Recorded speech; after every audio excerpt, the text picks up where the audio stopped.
Let's bring in a guy who's a Hall of Famer. He wins awards. He won a Super Bowl. He's Bill Cowher, the Hall of Fame coach, back on the program. Where is your Super Bowl trophy? Well, right behind me. There's a replica of it, as you can see. Oh, okay. So the actual one is, yeah, it's basically there. Okay. But And really, the actual trophy is in the in Pittsburgh, okay. And up then in the facility. your Hall of Fame jacket, is it always close by? Yes, we got new jackets this past year, so I kind of refitted. When the Hall of Famers, you first go in there, sometimes after a few years, there's a thing called added weight, so you have to kind of refit the jacket. So not for myself, but we do have new jackets, so Of it's course, good. of course. Now, do you get to keep the old jacket as well? I do, I do. I still Nice. have the old jacket, so I got two versions of it. I don't wear it very often. I go back every year for the Hall of Fame weekend to see the guys that are going in for 2 nights, and I put it on then, and that's the only time I put it on. But it's pretty special. And then Super Bowl ring or Hall of Fame ring? Which one do you wear? Uh, I don't wear either. The only time I wear the Super Bowl ring is usually when we do the championship game on site at CBS. We travel there. The Hall of Fame ring, I have it. I probably should start putting it on when I go to the Hall of Fame that weekend. So thank you for reminding me about that. All right. The role a head coach plays, let's say the TJ Watt situation. Like, what role would you be playing if you were the head coach in his negotiations? Just to be a voice of reason, to be able to be there for him if he has any questions. I think, again, these things have a way of, you can't take it personally. It's that time of year. There's no real deadline at this point. He's gone through this before. We saw him almost hold up right till the first game and still have a stellar year. But it's kind of right where it's at. I mean, this is unfortunately the part of it that you just have to be patient. And I think the one thing that Mike has, Tomlin and Omar and Art have done, they've exhibited great patience. They did that with Aaron Rodgers to see where he's at right now. I think the same approach is going to be taken with TJ Watt. But the NFL doesn't like to pay you in what they think you'll do. It's not like I'm going to pay you for what you just did. Hey, you're great. You're a future Hall of Famer. That doesn't mean they go, here's $40 million a year. It just, in other sports, NBA will pay you for what you've accomplished, where it doesn't feel like that with the NFL. Well, I think they do, Dan. I think when you look at the metrics and you look at the that go with where he's at his age of 30, and certainly his production is theoretically, when you look at analytics, will say that the production is going to go down. But I think I also would have to say the presence on a team of a player of that impact, you have to put a value on what he brings to the locker room, what he brings to the practice field, what he brings on game day in terms of mentoring the guys that he has behind him. He's got some great young players behind him. So I think he brings more to it than what you can sit there and statistically look at and what he may bring from a sack standpoint. This guy he wreaks havoc on the field. I like to see him move him around a little bit more personally, to try to get him some one-on-one situations, because if they know he's always on that left side, he's going to see constant double teams. But again, when you look at his approach to the game, the impact he has, not just on games, but on that football team, that's why I think when it comes to week one, he will be sitting there on the left side lined up in the Steeler defense. What did you think of the moves the Steelers made yesterday? I thought they were great. I think what you saw getting John O. Smith, I mean, he had 88 catches last year, led the Miami Dolphins, to put him with Pat Frymuth. I think with Aaron Rodgers right now, I would go back to running the football. You got a young offensive line. They got to get some cohesiveness. That takes time. So I think it can evolve with that offense in terms of the passing game, but come out with a mindset early with run, play action.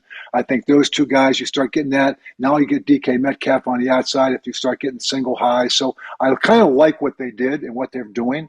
And on the defensive side of the ball, listen, you got to be able to win in your division. And you sit there, you look at T. Higgins, you look at Jamar Chase, then you look at Bateman. They go on DeAndre Hopkins and Zay Flowers in Baltimore. So they went and got depth at the corner position with two guys, and Darius Slay and Jalen Ramsey now.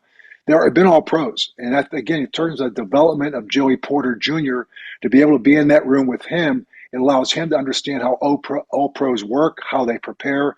And so I think it helps him also take his next step in terms of his development. So I like the depth they have there. Losing Minka, he will be lost. He was a great ambassador. He was a great leader in that locker room.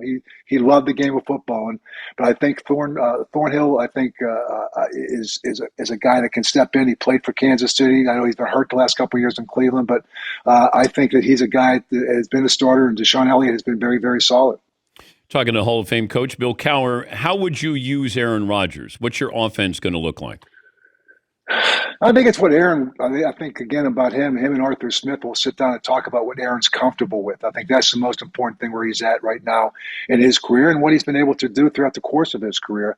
I think it's going to be a little bit of run play action. They will open it up. I think utilizing the inside part of the numbers with those two tight ends, I think was a big part of why they went out and got a Jonnu Smith with Pat Frymuth. You still got DK Metcalf. The whole receiving room is different. Woods, I think they're hoping for Roman Wilson to come in there with Calvin Austin. So I think that whole group of, if you look at the running back room, the wide receiver room, the tight end room, it's different. And you've got an offensive line that's young. So I think I go back to the same thing. I would go back to running the football early with play action, evolve in the passing game as you get more comfortable with who you have around you. Would you give Rodgers maybe not total autonomy, but would it be similar to what you gave to Ben Roethlisberger? Like go out there and run it. Absolutely. I don't think there's any question about it. And I think Aaron's at a point where he knows that you don't want to be throwing the ball 40 times a game. I don't think you at this point. You want Aaron Rodgers to be healthy going into the playoffs, and hopefully you get to the playoffs. And I think in the meantime, you created a balance on your football team. You're not just relying on his arm throughout the course of 4 quarters. Listen, you can turn the ball over to him at the end of a half, the end of a game, and know he's been there before. And I think that he will operate that very, very efficiently. Again, I think it's going to be a matter of getting comfortable within this system with the players he has around him. What's surprising, at least to me on the outside, is this isn't what Pittsburgh normally does. This was totally against what their whole framework is. Like, there feels like urgency. And I don't know if that's a fair enough word to use, but for me, it feels like we got to change. We got to get into the playoffs. We got to win a playoff game at least. Your thoughts? 8 years, no playoff wins. There is a degree of urgency in that building, no question about it. It's with Omar, it's with Art, it's with Mike. They understand it. That's part of it, and part of that is going to be having to make sure you win in your division. We look at the Cincinnati Bengals with what they've done. I think their biggest demise has been the month of September. They've gone off to these slow starts, and it's cost them later in the season. The Baltimore Ravens have been knocking on the AFC Championship door the last couple of years. So in that division alone is the most important thing. You want to win your division first, and I think that's the first and foremost with what they've done in terms of what the choices they've made. Bringing in depth at corner, sitting there and making sure that you shore up the running game, maybe with Aaron Rodgers and bringing him in and going back with Arthur Smith and doing some of the things that can accentuate some of your strengths, which has been on the defensive side of the ball, getting a Harmon in the first round to help that defensive line. I think they've done a lot of good things. I think the biggest thing right now is going out there and trying to bring this whole thing together. A lot of change in terms of the faces on this team. That doesn't happen overnight. It takes time. There's communication has to take place. You have to create some kind of continuity and with what you're trying to do on both sides of the ball. So again, going in there with an idea, but also with the flexibility that you can be able to adjust and adapt as the season goes along. What were you like at home after a loss? Looking on to the next week. Honestly, I never took it. I think it's what did you learn from it? What do we need to do better? What was the things that the reason why we lost? And sometimes, even in a loss, it's not a bad loss. We actually probably played better. So I think the biggest thing when you look at a season, you have to be trending in the right way, staying within touch, staying to understand where you are with a chance to make that playoffs and playing your best football at the end of the season. So it's a journey, Dan. You sit there and look at the season. I always said it's 3 parts. The first part is you're trying to find out what your identity is as a football team. And in the course of doing that, your identity can change every year. All of a sudden, somebody starts to play better than you thought they were. Somebody's not playing as well as you thought they were. What's your strengths? What's your weaknesses? You accentuate your strengths. You try to mask your flaws. And so the middle part of the season, I said, it's kind of navigating the murky waters, injuries, schedule, just being able to not, make sure if you lose a game, it doesn't become a trend. Like, okay, you bounce back. In the last part of the season, you are who you are with who you have. You're not. This is your team. So at that point, your identity is what it is. You try to accentuate that and get your guys to a sense of confidence, a sense of freedom, playing fast, playing confident, and going out there with a sense of purpose. And so that's kind of how we segmented the season and tried to get to that point. And I think, again, every year is a different year. But if I came to your house after a loss, would I be able to tell you lost a game? No, no. I mean, I never took work home, and I never brought home the work. No, I mean, I think one of the biggest things for me, and just raising three daughters who played basketball and were in athletics, my late wife was an athlete, is, it's what you do, it's not who you are. And I always believe that that's a big part of who I am. When I came home, I was a husband and a father. And, it just so happens when I had a bad day at work, everybody knew, so we all have that. And, I used to say, you drive up to a stop sign, a lawyer just lost a case where the client maybe lost his life earnings. A doctor pulls up that stop sign, and he may have just lost a patient on the operating table. And I'm going to pull up the stop sign, and I just lost a game. And they're all going to look over me and say, "It's all right, coach. You'll be okay." And I'm thinking, because they can compartmentalize it, and no one really knows what they went through. But everybody knows when you have a bad day at work. So, I think the ability to compartmentalize that is very, very important in terms of your everyday lifestyle. And I think that's how you can have a sustained career, because you can't, it bothers you, yeah, but you do what you have to do. You prepare for it. You let the dice roll how they roll, and you go from there, and you move on week in, week out. What's the game that keeps you up, wakes you up at night? Is there one that's always going to be there?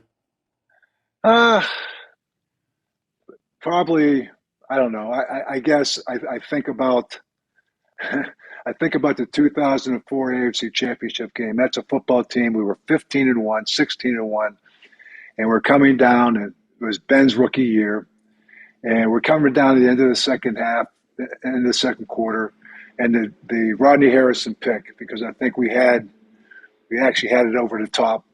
It was kind of and Ben kind of locked in on Heath Miller. So, but that was probably one, because it was like the fourth AFC Championship loss. The championship losses, I can remember every one of them.